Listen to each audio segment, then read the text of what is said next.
नमस्ते स्टूडेंट्स। तो फटाफट से हमारा चैप्टर 9 खत्म हो गया, पता ही नहीं चला। तो आज हम स्टार्ट करने जा रहे हैं उसकी exercise.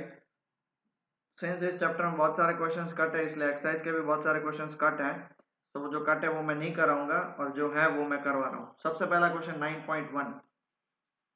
A steel wire of length 4.7 meter and a cross-sectional area this stretches by the same amount as a copper wire of length this and cross-sectional area this under a given load। मतलब एक मान लो ये है steel का wire, ठीक है, और एक है कॉपर का वायर। दोनों का क्रॉस सेक्शनल एरिया अलग अलग है। इसका क्रॉस सेक्शनल एरिया दिया हुआ है 3 × 10⁻⁻⁻⁻⁻⁻² और इसकी लेंथ है 3.5 मीटर और इसका है ये 4.7 मीटर है और ये 3 × 10⁻⁻⁵, यहाँ पे 4 × 10⁻⁵। हाँ, अगर आप इसको खींचोगे लोड से तो इसका भी एक्सटेंशन डेल एल होगा और इसका भी एक्सटेंशन डेल एल होगा। क्वेश्चन समझ में आया? तो पूरा पहले डिस्क्रिप्शन लिख लेते हैं। लेंथ ऑफ स्टील वायर कितना 4.7 metre, area of steel wire कितना है 3 × 10⁻⁻⁵ metre. Length of copper wire कितना है 3.5 metre, area of copper wire कितना है 4 × 10⁻⁵ मीटर²। तो अब देखो Young's modulus YS for steel कितना होगा FL/A del L S S, ठीक है। अब ये कितना हो जाएगा F इंटू 4.7, एरिया कितना होगा उसका 3 × 10⁻⁻⁵ और डेल एल, ये हो गया नंबर 1। सिमिलरली मैं YC के लिए अप्लाई करता हूँ FLC/AC del L. Del L क्यों सेम रखूंगा, क्योंकि दोनों का डेल एल सेम है और फोर्स भी सेम लगा रहे हैं, चेक कर लो। तो force as it is LC कितना होगा 3.5, 4 × 10⁻⁻⁵ डेल एल नंबर 2। और हमें क्वेश्चन में क्या बोला है, दोनों का रेशियो फाइंड करना है। तो therefore dividing 1 and 2 क्या हो जाएगा YS/YC। अगर आप इसको डिवाइड करोगे तो FF cancel, del L cancel, ये क्या हो जाएगा 4.7/3 × 10⁻⁵ और ऊपर चला जाएगा 4 × 10⁻⁵ और 3.5 नीचे रहेगा। ये इसको तो मैं पहले ही कैंसिल मार दूं, तो ये क्या हो जाएगा YS/YC 4.7 × 4 अपॉन 3 × 3.5। तो YS/YC कैलकुलेट करोगे तो आंसर आएगा 1.7।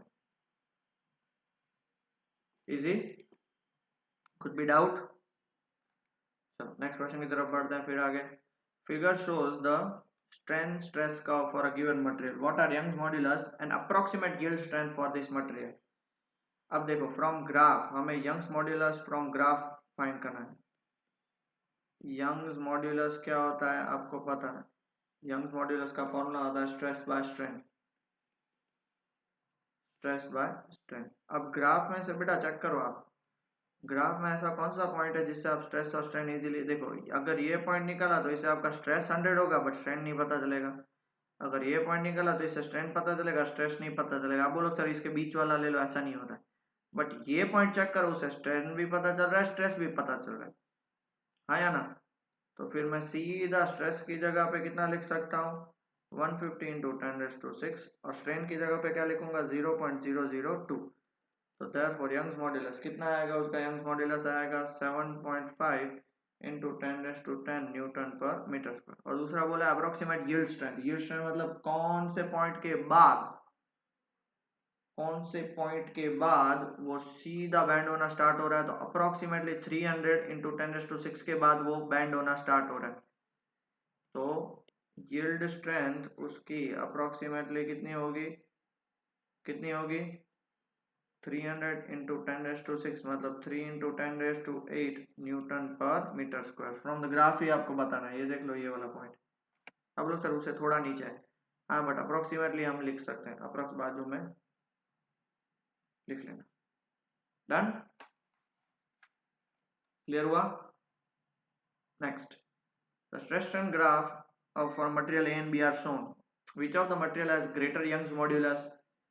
अब देखो ग्रेटर यंग्स मॉड्यूलस आप कैसे पता कर सकते हो, तो यंग्स मॉड्यूलस क्या होगा, स्ट्रेस बाय स्ट्रेन का रेशियो, तो a Young's modulus is equal to stress by strain. अब देखो स्ट्रेस बाय स्ट्रेन मतलब slope of stress by strain आपको फाइंड कर देना, slope of stress and strain. अब बताओ इन दोनों में से किसका स्लोप ज्यादा है, ए का या बी का, तो मेरे ख्याल से बी का है,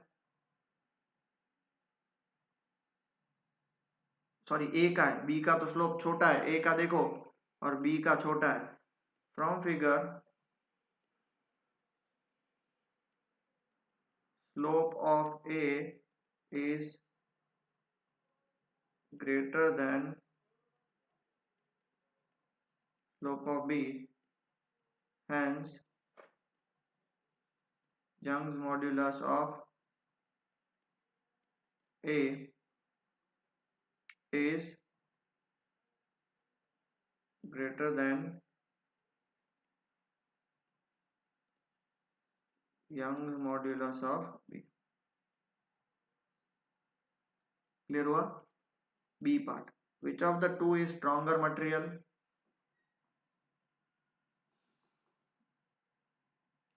Which of the two is stronger material, जल्दी से बताओ। तो जिसका यंग्स मॉड्यूलस ज्यादा वो स्ट्रॉन्गर मटेरियल होगा, material A is stronger. Clear हो गया? Done. Next question, read the following two statements below carefully with reason if it is true or false। the Young's modulus of rubber is greater than that of steel। गलत। Last lecture में मैंने आपको बताया था elasticity in terms of physics is not के जिसको आप stretch कर सकते हो, इलास्टिक मतलब इन टर्म्स ऑफ फिजिक्स मतलब जितना स्ट्रेस अप्लाई करने के बाद उसमें कम से कम चेंज हो उसे इलास्टिक बोलेंगे। तो ये बिल्कुल क्या हो जाएगा, गलत हो जाएगा, false. Young's modulus is defined as the ratio of stress to the strain within elastic limit for a given stretching force। elongation is more in rubber and quite less in steel, so hence rubber is less elastic than steel। और फिर दूसरा है the stretching of coil is determined by it's shear modulus. तो shear modulus आपको cut है इसलिए आपको cut कर देना, बट उसका आंसर आएगा ट्रू, क्योंकि जितना स्ट्रेच करोगे तो उसका ऊपर वाला पार्ट कम हो जाए, उसका ऊपर वाला पार्ट क्या होगा, क्या बोल सकते हैं, बैंड होगा, बैंड होगा, टेंजेंशियल फोर्स अप्लाई होगा इसलिए, बट आपको पोर्शन कट है इसलिए आपको नहीं करना। डन, आगे बढ़े। ठीक है, 9.5 मोस्ट आईएमपी क्वेश्चन, बढ़िया सा क्वेश्चन है। देखो क्या दिया हुआ, to wires of diameter 0.25 centimetre, दोनों का फिक्स है, वन मेड ऑफ स्टील और दूसरा बना ब्रास से, are loaded with this। the unloaded length of steel wire is 1.5 meter and that of brass wire is 1 meter। unloaded मतलब original, extension होने के बाद कितना होगा वो हमें पता नहीं है। compute the elongation of the steel and brass wire both। अब देखो LS length of steel wire कितना है 1.5, रेडियस ऑफ स्टील वायर कितना हो जाएगा 0.25/2, मतलब कितना हो जाएगा 0.125 इंटू 10⁻⁻² मीटर हो जाएगा। अब फोर्स ऑन स्टील वायर कितना लग रहा है, एक तो 4 उसका और 6 उसका नीचे का भी, मतलब 4 + 10 कितना लग रहा है 10 kg। ये भी क्लियर हो गया, बराबर। और यंग्स मॉड्यूलस ऑफ स्टील आपको पता है, नहीं पता होगा तो क्वेश्चन में गिवन होगा, आप बोलो सर यहाँ पे नहीं गिवन है, तो टेक्स्ट बुक से आप ढूंढ सकते हो, ठीक है। तो देयरफॉर y का फॉर्मूला क्या होता है, FL/A del L। तो यहाँ से del L क्या होगा, FL/AY, FL/πr² into y। Force कितना लग रहा है 10 kg। अब बेटा एक बात ये भी समझ लो, फोर्स 10 kg लग रहा है तो 10 इंटू यहाँ पे लेट g की वैल्यू 9.8 ले लो, तो 10 इंटू 9.8, लेंथ कितनी है उसकी 1.5, पाई की वैल्यू 3.14, ओके, आर की वैल्यू 0.125 इंटू 10⁻² का स्क्वायर, और यंग्स मॉड्यूलस की वैल्यू 2 इंटू 10⁻11। जगह कम थी इसलिए मैंने नीचे रखा, साइड में लिखा वहां पे। तो del L after every calculation del L की वैल्यू आएगी 1.5 इंटू 10⁻⁻4 मीटर। ये स्टील लेंथ चेंज हुआ। अब ब्रास वायर की बात करते हैं, ठीक है। तो for brass wire, length of brass wire is 1 metre, radius of brass wire उतना ही है 0.125 into 10⁻² metre. Force on brass wire सिर्फ कितना होगा 6 kg, नीचे वाला ऊपर नहीं लगेगा। और Young's modulus of brass wire कितना होता है 0.91 इंटू 10⁻11 पास्कल। तो Young's modulus of brass wire क्या लगा सकते हैं, F B by A B L B by del L due to B. तो therefore del L due to B, FB कितना होगा 6 into 9.8, लेंथ है 1 मीटर, एरिया इज पाई, पाई मतलब 3.14, R मतलब 0.125 इंटू 10⁻² का स्क्वायर इंटू y भी नीचे आ जाएगा, चेक कर कितना है 0.91 इंटू 10⁻11। सब कुछ कैलकुलेशन करोगे तो आंसर आएगा 1.3 into 10⁻4 metre. Simple simple calculation करना है, अब सारी वैल्यूज को आपको कैलकुलेट करना है, ठीक है बेटा। ओके, नेक्स्ट हम क्वेश्चन 7 की तरफ बढ़ेंगे क्योंकि 6 क्वेश्चन शियर मॉड्यूलस के ऊपर है, आपको कट है। डन। 7th क्वेश्चन क्या दिया हुआ है, 4 identical hollow cylinder columns of mild, hollow मतलब बीच में खाली है, mild support a big structure of mass 50,000 kg, the inner and outer radii of each column are, समझ पा रहे हो ना, ऐसे देखो, ऐसे 4 कॉलम है,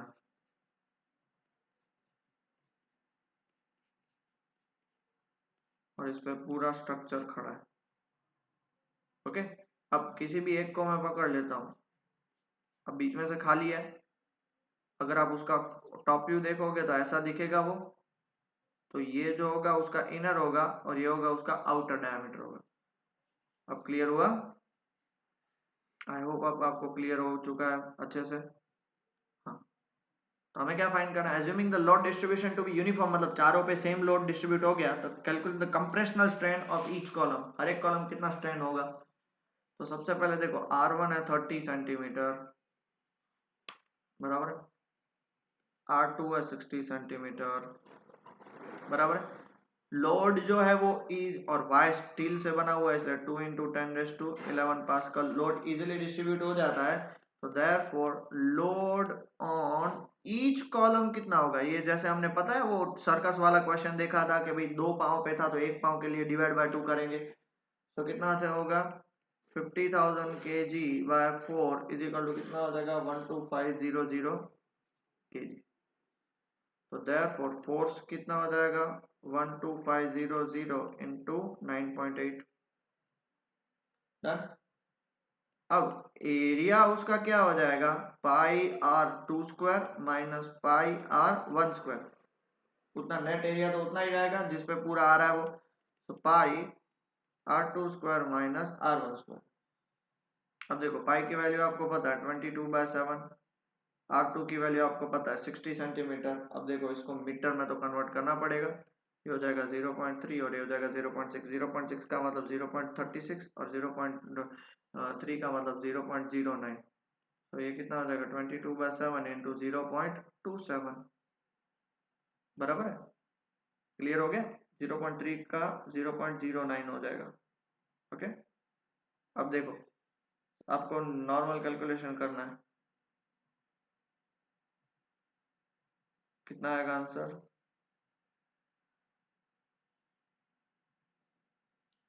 इसका आंसर आएगा 0.848, मतलब 0.85 मीटर स्क्वायर, ठीक है। 0.36 माइनस 0.09 इंटू 3.14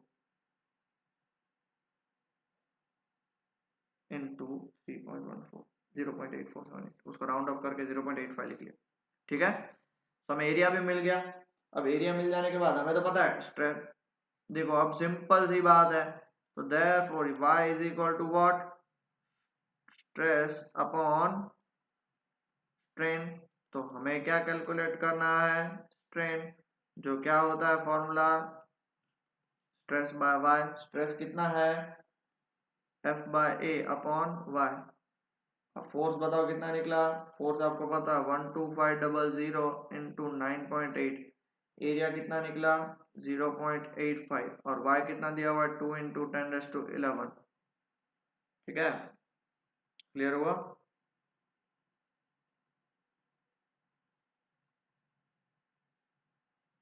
इसका आंसर आएगा 144,117.64 इंटू 10⁻11। ये 10⁻11 जाएगा ना। अब देखो 1 2 3 4 और 5 मतलब 1.44 इंटू 10⁻6। इतना भी आप लिख सकते हो उसको। ठीक है, आगे बढ़े, पक्का। Next question 9। A steel cable with a radius of 1.5 centimeter 8 cut होगा क्योंकि वो उसमें वो फाइंड करना है।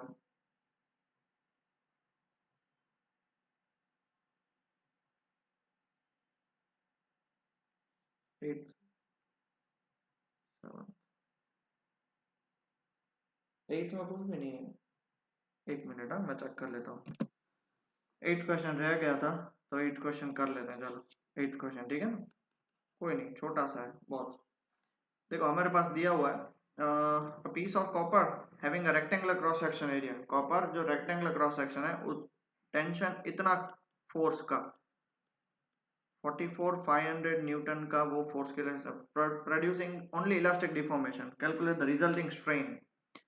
तो देखो फोर्स दिया हुआ है, हमें एरिया फाइंड करना है। तो एरिया क्या होगा 15.2 इंटू 10⁻³ इंटू 19.1 इंटू 10⁻³ क्यों, मिलीमीटर है इसलिए। तो इसको आप कैलकुलेशन करोगे तो कितना आएगा 15.2 इंटू 19.1 इंटू 10⁻6 मीटर स्क्वायर आएगा।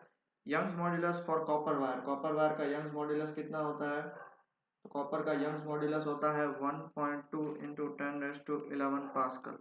देयरफॉर आपको पता है y is equal to stress upon strain, और हमें क्या फाइंड करना है, स्ट्रेन इज इक्वल टू क्या हो जाएगा stress upon Y. Stress is force upon area. Force कितना दिया हुआ है 44,500। एरिया कितना लिया हुआ है 15.2 इंटू 19.1 इंटू 10⁻6 इंटू 1.2 इंटू 10⁻11। ये ऊपर भेज दो, फाइनली आंसर स्ट्रेन का आएगा 0.001277। इतना स्ट्रेन प्रोड्यूस होगा, मतलब 1.2 इंटू 10⁻3। ये भी आप लिख सकते हो। क्लियर। अब 9th question, a steel cable with the radius of this supports a chair lift at a sky area if the maximum stress is not to be exceed। maximum stress इसको exceed नहीं करना है, maximum stress इसको exceed नहीं करना है 10⁸ तो वो हमारा क्या हो गया, मैक्सिमम स्ट्रेस कितना हो गया 10⁸, मतलब वो हमारा स्ट्रेस हो गया। और हमारे पास रेडियस भी दिया हुआ है, रेडियस दिया हुआ है।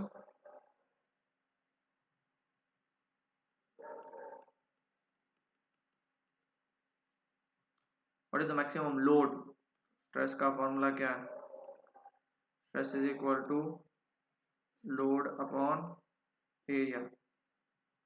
तो maximum stress is equal to maximum load upon area. Maximum stress क्या है 10⁸, हमें मैक्स लोड फाइंड करना है।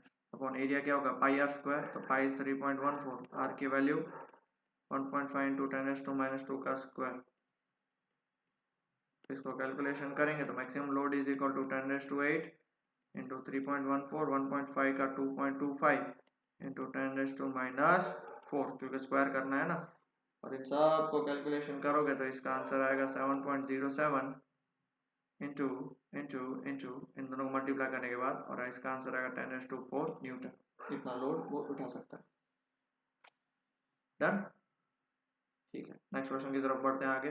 10th क्वेश्चन, ये मेरा फेवरेट क्वेश्चन है, प्लीज ध्यान से सुनिएगा। A rigid bar of mass 15 kg supported symmetrically by 3 wires each 2 metre long. देखो एक बार है वो 3 वायर से सपोर्टेड है सिमेट्रिकली, ओके, 2 मीटर लॉन्ग है, रिजिड बार 15 kg का है, बराबर। ये है कॉपर का ये है कॉपर का और बीच वाला किसका है, आयरन का। देखो and middle one is of iron. Determine the ratio of the diameters if each is to have the same tension. अब देखो ऑब्वियस सी बात है, ये दोनों अलग अलग मटेरियल के होंगे तो इसका टेंशन अलग होगा, इसका टेंशन अलग होगा, बट हमें इसको क्या रखना है, स्ट्रेट रखना है, टेढ़ा मेढ़ा नहीं रखना है। तो ऑब्वियस सी बात है कि एक का डायमीटर बड़ा होगा और एक का डायमीटर छोटा होगा, तो दोनों का रेशियो ही फाइंड करना है डायमीटर का। Okay, now let T be the tension in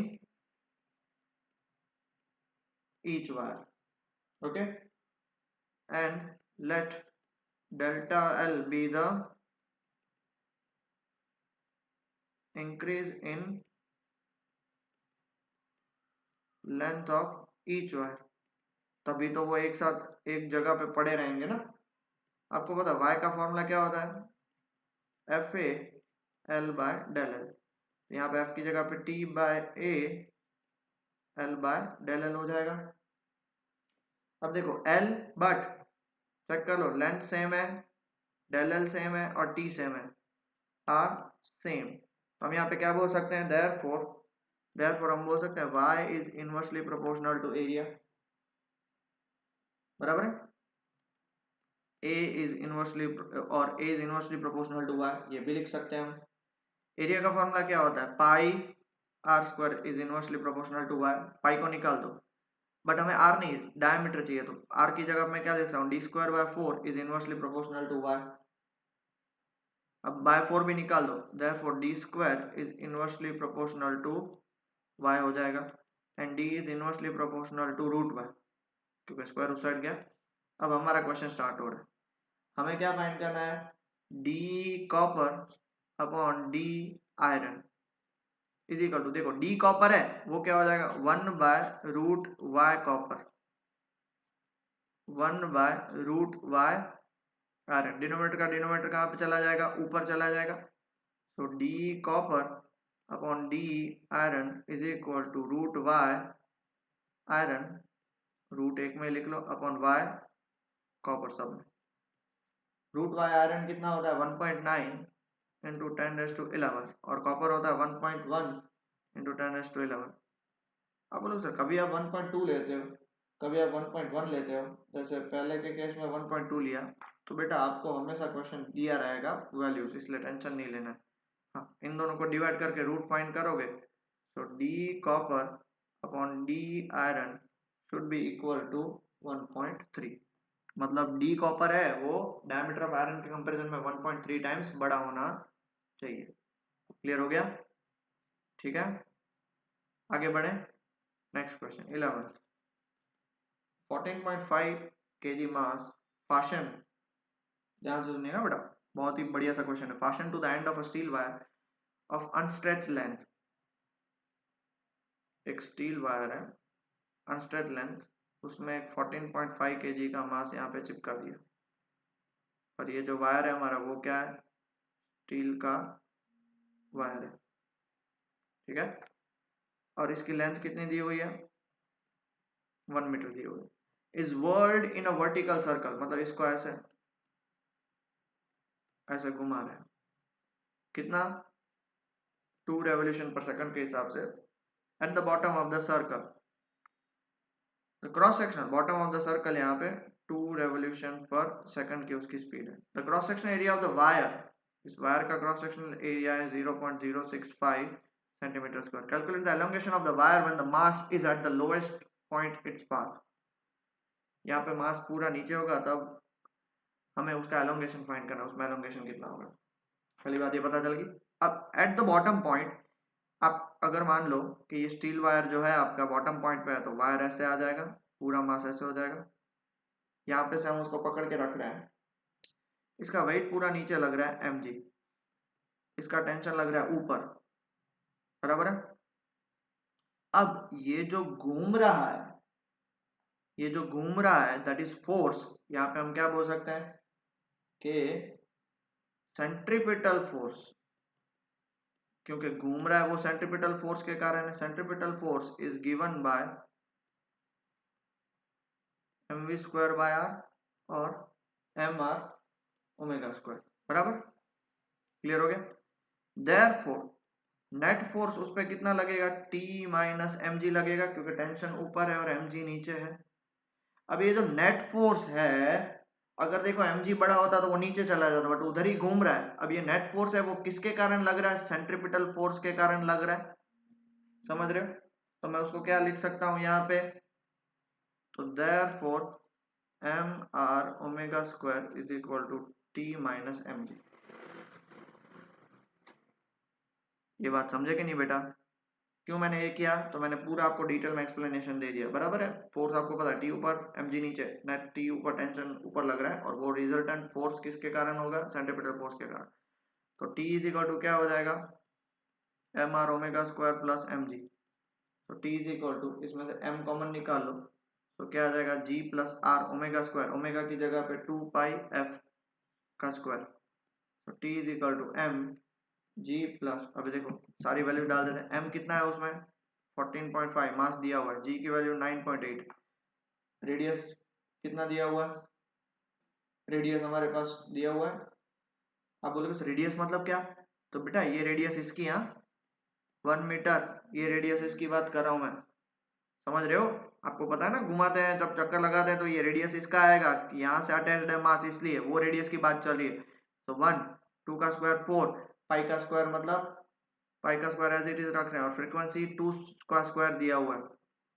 तो टी इज इक्वल टू कितना हो जाएगा, 14.5, 9.8 प्लस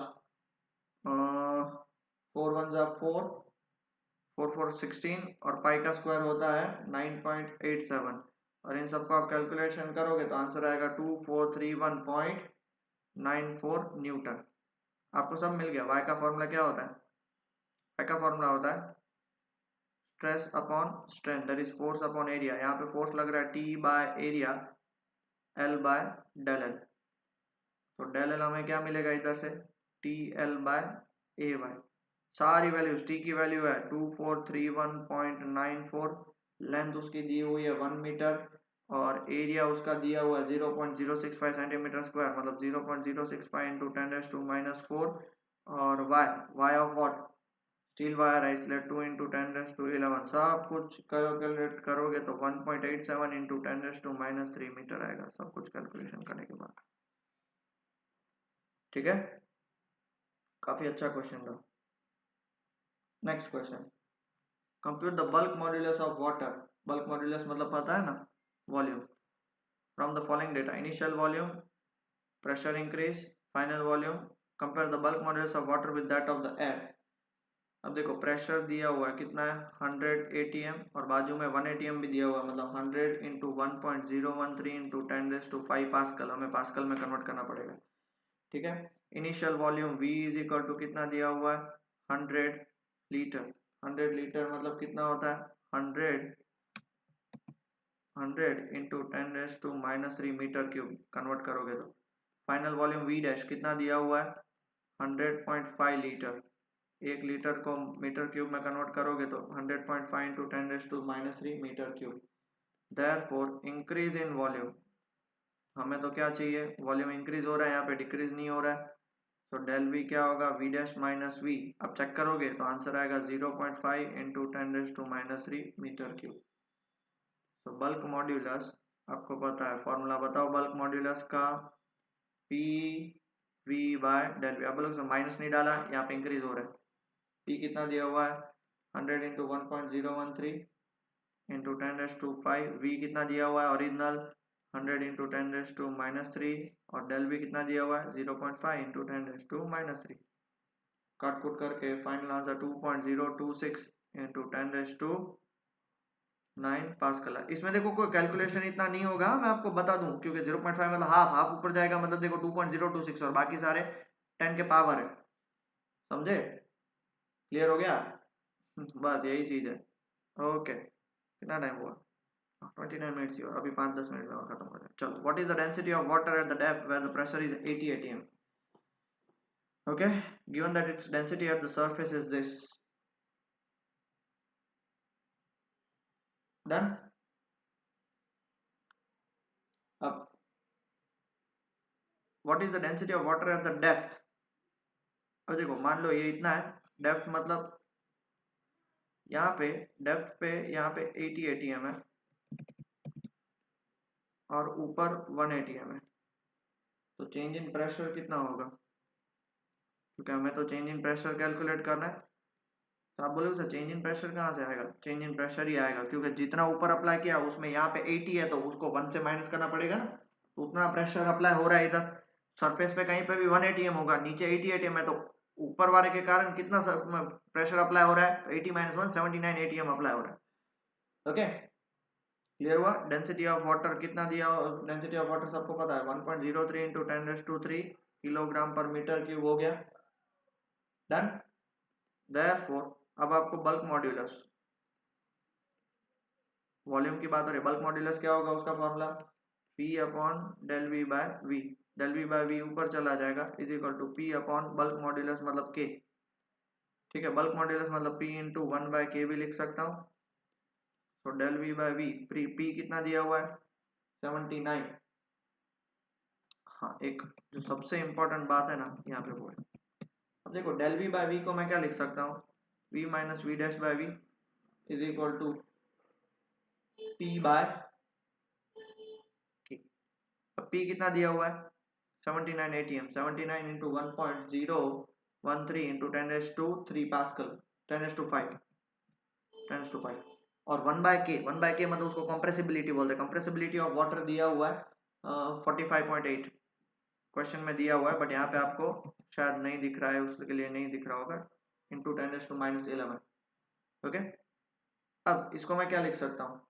V बाय वी कटोगे 1 minus we dash by we is equal to, इन सबको आप कैलकुलेशन करोगे तो उसका आंसर आएगा 3.665 इंटू 10⁻³ बराबर। अब हमें क्या फाइंड करना है? What is the density of water? Density of water, अब V मतलब आपका क्या होता है? अब देखो मैं सिर्फ इसको ही सॉल्व करूंगा, 1 minus we dash by V, 1 minus we dash by we is equal to, ये हमारा क्या था? डेल वी बाय वी को मैं ये लिख सकता हूँ बराबर। मैं आपको बताता हूँ क्या है। डेल वी बाय वी को मैं ऐसा लिख सकता हूँ, v minus we dash by v, v मतलब मास इन mass upon density, minus mass upon density change upon mass upon density, ये सब में mass common, 1/ρ minus 1/ρ dash upon 1/ρ। इसका एलसीएम ले लो, del we by we is equal to, LCM लोगे क्या आएगा? Rho dash minus rho by rho dash upon 1/ρ, rho cancel. therefore del v by v is equal to rho dash minus rho by rho dash। तो देखो इन दोनों को cut करोगे तो 1 minus क्या आ जाएगा? Rho by rho dash. Clear? But ये देखो डेल वी बाय वी हमारा क्या निकला? ये देखो डेल वी बाय वी, इसको अगर आप ऐसे ही रख दो, डेल वी बाय वी कितना है? 3.665, तो कितना आएगा? 3.665 into 10⁻³ is equal to 1 minus rho, आपको पता है रो कितना होगा? चलो इसको ही थोड़ा रीअरेंज कर देते हैं और आपको इजी बनाने के लिए, हमें तो रो डैश फाइंड करना है, तो इसको इस साइड लेके आओ, तो rho by rho dash is equal to 1 minus del we by v. हमें रो डैश फाइंड करना है, इसको रेसिप्रोकल करना पड़ेगा, rho dash by rho is equal to 1 upon 1 minus del we by v, and finally rho dash is equal to rho ऊपर जाएगा upon 1 minus del we by v. तो rho dash, रो कितना दिया हुआ है आपके पास? 1.03 इंटू 10⁻³ दिया हुआ है, 1 minus del we by V कितना निकला आपका? 3.665 इंटू 10⁻³ निकला। तो आप सब कुछ कैलकुलेशन करोगे तो उसका आंसर आएगा 1.034 इंटू 10⁻³ kg पर मीटर क्यूब। ठीक है, बढ़िया सा क्वेश्चन था ये, कुछ नहीं है, ये छोटे छोटे डेरिवेशन है वो आपको समझना है, आपको वरना एग्जाम में पता नहीं चलेगा तो अटक जाओगे। Next 14th question. Compute the fractional change in volume of a glass slab when subjected to a hydraulic pressure of 10 atm। ठीक है, तो P इज इक्वल टू कितना है? 10 atm मतलब कितना हो जाएगा? 10 इंटू, याद करो 1.013 इंटू 10⁻5 पास्कल, सबसे पहले डन हो गया। हमें बल्क मॉड्यूलस क्या होता है? हमारा bulk modulus is equal to P V by del V। अब बल्क मॉड्यूलस ऑफ, हमें तो क्या फाइंड करना है? change in fractional change in volume. So K is equal to P V by del V. Therefore del V by V हमें find करना है, तो P by K. P कितना दिया हुआ है 10 into 1.013 into 10 raised to 5 upon compressibility नहीं, bulk modulus of glass कितना है 37 into 10 raised to 9. सब कुछ कैलकुलेशन करोगे तो 2.74 into 10 raised to -5 आंसर. ठीक है. Next question 15. Determine the volume contraction of solid copper cube 10 cm on edge when subjected to hydraulic pressure. अब देखो वॉल्यूम उसका कितना हो जाएगा 10 सेंटीमीटर का क्यूब, क्योंकि क्यूब है ना, तो 10 into 10 raised to -2 होता है, ये 10 raised to -1, तो इसका आंसर आएगा 10 raised to -3 मीटर क्यूब. कितना आ जाएगा. प्रेशर हमारे पास दिया हुआ है 7 into 10 raised to 6 पास्कल, ये भी दिया हुआ है. कंप्रेसिव ये बल्क मॉड्यूलस किसका कॉपर का कितना होता है 140 into 10 raised to 9 पास्कल, सब कुछ दिया हुआ है. K is equal to PV by del V. Therefore del V is equal to PV by K. सब कुछ 7 into 10 raised to 6, K की वैल्यू 140 into 10 raised to 9 और K is equal to कितना हो जाएगा, सॉरी del, मेरे से गलती होगी लिखने में. हाँ, del V की वैल्यू 10 raised to -3 और K की वैल्यू 140 into 10 raised to 9. तो del V सब कुछ कैलकुलेट करोगे 7 2 20 और ये सब इसको कैलकुलेशन करोगे तो 0.05 into 10 raised to -6 metre cube, मतलब 0.05 सेंटीमीटर क्यूब, इतना वॉल्यूम चेंज होगा. Okay. Last question. How much should be the pressure on a litre of water be change to compress it by. हमें प्रेशर कितना apply करना पड़ेगा so that के वो इतना कंप्रेस हो सके. इतना कंप्रेस हो सके मतलब हम 1 लीटर मान लेते हैं. 1 लीटर मतलब आपको पता है 10 raised to -3 मीटर क्यूब. del V by V given है 0.10%, मतलब 0.001 हो गया.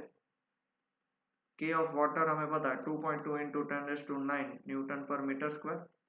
तो K का फॉर्मूला क्या होता है PV by del V, बराबर. अब तो उसके बेस पे आपको तो P फाइंड करना है, तो K del V by V, K कितना है 2.2 into 10 raised to 9 और del V by V 0.001, 3 0 इसमें हटा दो तो 2.2 into 10 raised to 6 पास्कल, इतना प्रेशर देना पड़ेगा और न्यूटन पर मीटर स्क्वायर. तो बोलो सर इस V की कोई जरूरत नहीं थी.